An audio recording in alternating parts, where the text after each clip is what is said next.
大家好，今天 Jenny 带大家来到了一个特别有趣的地方——青岛啤酒博物馆。相信大家对啤酒都不陌生，但是在介绍博物馆之前， Jenny 小课堂还是要跟大家讲述一下啤酒。啤酒是一种非常受欢迎的酒精饮料，它主要由大麦、水、啤酒花和酵母发酵酿制而成的。它的味道呢有一点点苦，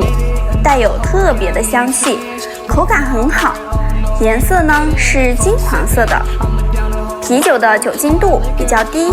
适合在朋友聚会、餐厅或者休闲的时候饮用。夏天喝冰镇啤酒不但可以解渴，还可以让人感到放松和愉快。但是需要注意的是，虽然啤酒好喝，却不能喝太多哦，不然会影响健康。青岛的啤酒啊，是全世界都很有名的，它的历史可以追溯到1903年。那时候青岛是德国人在管理，为了满足当时德国人对啤酒的需求，他们在青岛建立了一座啤酒厂，名字就叫青岛啤酒厂。从那时起，青岛啤酒就开始走进了人们的生活，慢慢发展成了今天的世界知名品牌。青岛啤酒不仅在中国非常受欢迎，在国外也有着很高的声誉，所以青岛啤酒博物馆的建立就是为了展示青岛啤酒的历史和它的制作过程。博物馆的位置非常棒，坐落在青岛的市区，靠近海边，周围的环境也很美丽。走进博物馆，我们会看到一座非常有特色的老建筑，这座建筑啊，就是当年青岛啤酒厂的旧厂房，这里充满了历史的气息。博物馆啊，分为几个区域，每个区域都有不同的展示内容，我们可以更全面地了解青岛啤酒的故事。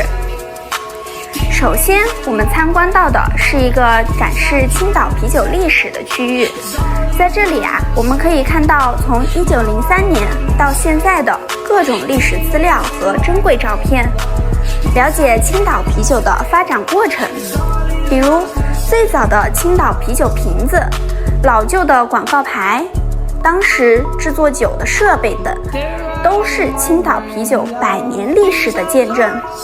这些资料啊，不仅说明了青岛啤酒的诞生和发展，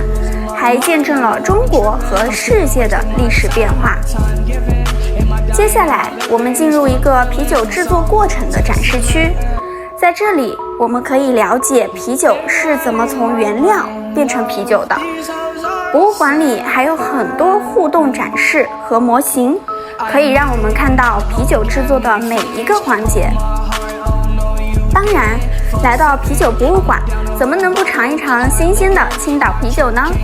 在博物馆的最后一个区域啊，有一个专门的品酒区，在这里我们可以品尝到刚刚酿好的新鲜啤酒，口感特别的清爽。这里的啤酒种类啊也很多，不仅有经典的青岛啤酒，还有一些限定版或者特殊口味的啤酒。